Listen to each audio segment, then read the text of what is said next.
il y a toute une science criminelle ou criminologique derrière le code pénal mu war a nekk code bu ko xool comme des articles yu ñu arrimé non non non derrière il y a toute une science des règles que tu ignores des principes de base yu ko sous-tendre après nag ñu jëm ko traduire par des articles or tout même n'est pas dans des articles tout n'est pas dans les articles parce que il faut nga am xam-xam bi door ko interpréter mu ngi mel ne alxuraan waaw jëlal benn juif n'importe qui mënul firi non jëlal benn juif arabe benn juif bu maîtriser arabe nga lire loo ko alxuraan nga ne ko firi ko nga ne ko léegi yow firil alxuraan il ne pourra pas parce que derrière laaya bi lii la wax il y a toute une philosophie bu mu ignorer bu mu xamul donc mënul ñëw di firi alxuraan c'est la même chose pour les articles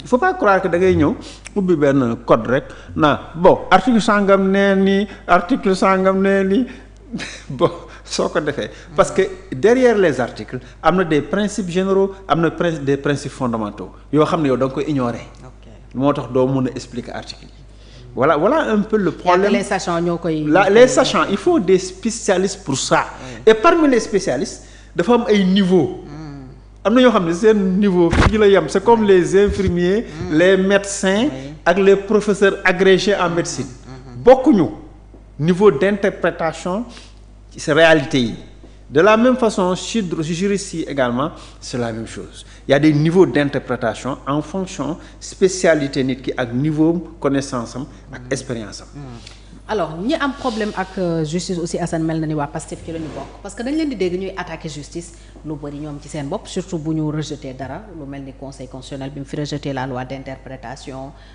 gis nañu réaction yi ak sax yeneen ak yeneen loi bi nga xam ne article plutôt ci loi organique bi soxal règlement intérieur bu assemblée bi ñu rejeter article bi leen doon may ñu mun a déglu des magistrats ci commission d'enquête yi on a vu aussi des réactions ku mel ni Waly Diouf Bodian yegg ci sax traiter le conseil constitutionnel de bombe à retardement minuté posée au siège du projet ñu bëri di ruumandaat waxi cour constitutionnel yan réforme tey la ñu mën a séentu ci Pastef bu ñu gisee yenn réaction yi li El Malick Ndiaye aussi wax dernièrement bu ñu rëddee nga effacé ñu rëddaat nga effacé dañ lay effacé doo ko rëdd yooyu de moom la ñu waroon moytu ñoom day wax dëgg yàlla loolu waru leen xaaru leen woon foofu parce que c'est les acteurs des réformes systémiques réforme systémique nag boo ko déggee mooy révolution mooy changer complètement ba affaire yi aw ci yoon donc ñoom waruñu woon wax loolu bu benn autorité taxawee di attaquer le conseil constitutionnel dañ ko war a convoquer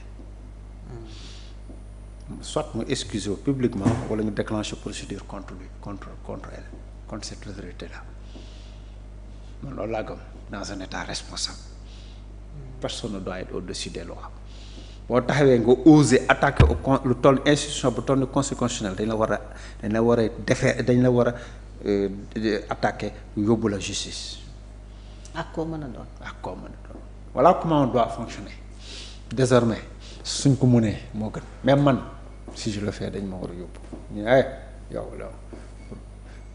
da nga porter atteinte à l'image et à la crédibilité des institutions de la République foo teg li nga wax. Il y avait des plaintes c'est vrai amoon na fi des juges Cheikh Ndiaye des plaintes soupçons mais am na sax DG bi loolu li mu wax na am na ñu waxoon lu gën a grave juge corrompu nangam mais yooyu est-ce que yow imaginer nga gravité bi nekk derrière sa wax boobu est-ce que mën nga imaginer gravité boobu ak yow gravité bi nekk ci ngay porter atteinte à l'image de ces institutions-là je te jure ginnaaw yàlla bu conseil constitutionnel taxawul woon Diomaye du fi nekk président et tout ça on le sait loolu daa yàggul de ñëpp a ko fekk. daaw dong la de.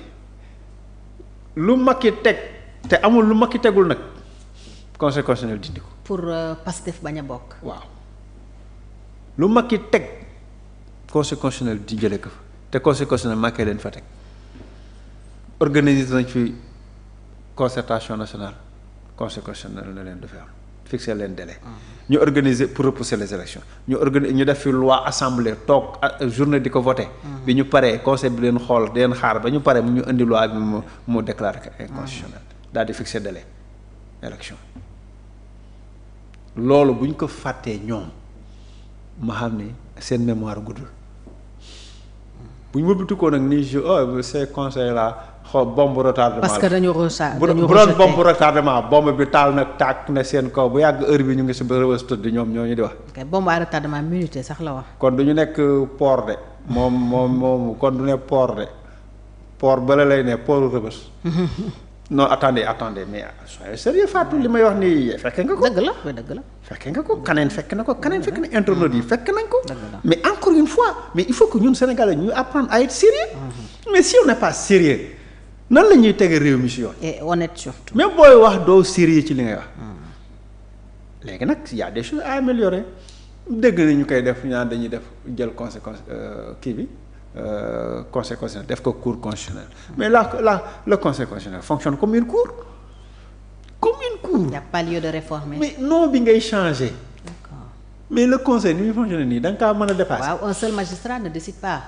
toujours collège man nga ko dépasser. la preuve tout récemment loi bi ñu fi voté bu ñëwee bu jaadul dañ naan jaadul.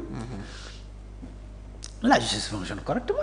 s'il y a maintenant parmi la justice quelques magistrats yoo xam ni ay tëll mën a yax lañu ñoo mën a yem mais c'est dans tous les corps de métier. journalistes yi boo demee ci médecins yi. soo demee ci. c'est partout. l'armée soo demee ci douane. mais y a des gens ay tëll mën a yax lañ. mais c'est pas la majorité.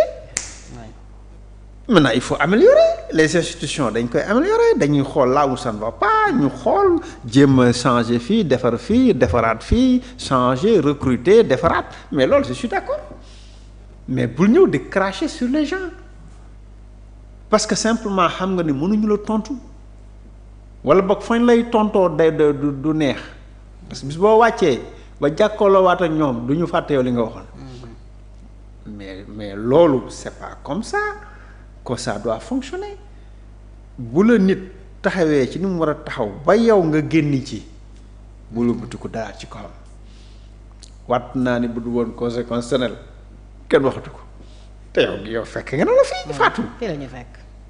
candidature Diomaye bi Ismaïla Madior Fall candidature Diomaye Ismaïla Madior Fall da ko attaqué oui ou non qui a validé la candidature de Diomaye c'est le conseil constitutionnel.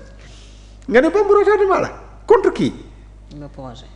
contre le projet xanaa tey ba projet bi toogee mais nañu waxante dëgg quand même man je ne m'attendais pas ça du projet ñuy communiquer nañ ko teg ci logique cohérence c'est très important. alors si vraiment la justice est au cœur du projet comme ni ñu koy waxee ñoom lan lañ war a def fi mu toll nii Assane.